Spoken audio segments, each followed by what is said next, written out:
Donc au niveau du harnais non-stop free motion, déjà au niveau finition il est vraiment top, c'est à dire que les coutures sont doublées, triplées, il n'y a aucun risque de cassure, on a beau regarder dans le détail, tout est nickel. Il y a des embouts en métal, donc ça risque pas de casser sur tout ce qui est réglable. Donc il est réglable en 3 points. Alors certains apparemment disaient que le fait que ce soit en métal ça peut blesser le chien, mais alors pas du tout, parce que les réglages sont soit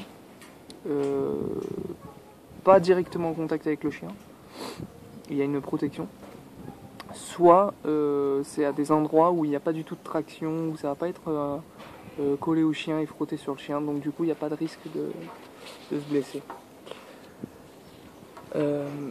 Donc on voit ici, il est plutôt en hatchback. Alors c'est un peu un mix parce qu'on voit aussi que c'est croisé au milieu. Et donc le fait qu'il puisse être réglé et en hatchback comme ça permet vraiment de, là on le voit, on peut le régler aussi là, etc. Permet vraiment de le coller au chien. Et du coup il y a un meilleur rendement dans l'effort.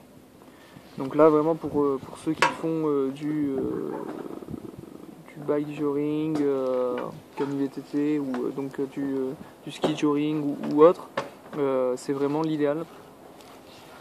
Du fait que ça épouse complètement le chien et c'est seulement à l'arrière où ça se soulève, c'est plus malléable on va dire, en plus d'être aussi donc réglable. Le fait que ce soit réglable à l'arrière, ça change pas les bonnes habitudes, c'est-à-dire que cette partie-là, donc on ne tient pas compte de la sangle, hein, cette partie-là de la corde, j'entends, cette partie-là doit arriver au niveau de la base de la queue. Voilà.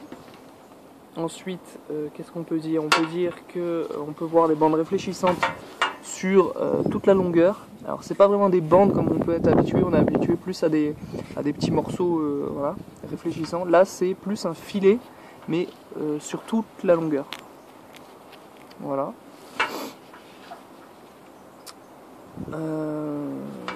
Voilà, au niveau du col, donc c'est assez serré, donc il ne faut pas hésiter à, si on a un doute, à prendre plus large.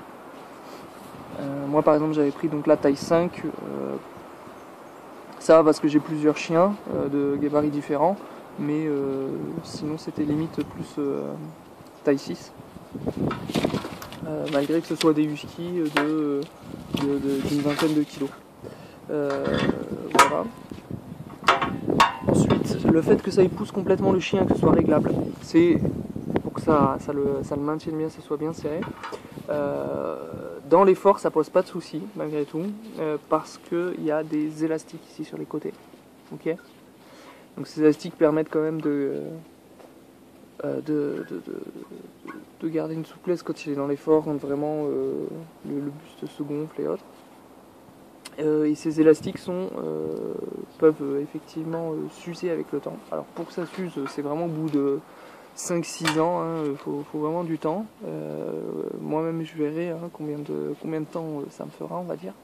Mais on peut le changer, hein. On peut les acheter, ça coûte vraiment pas cher.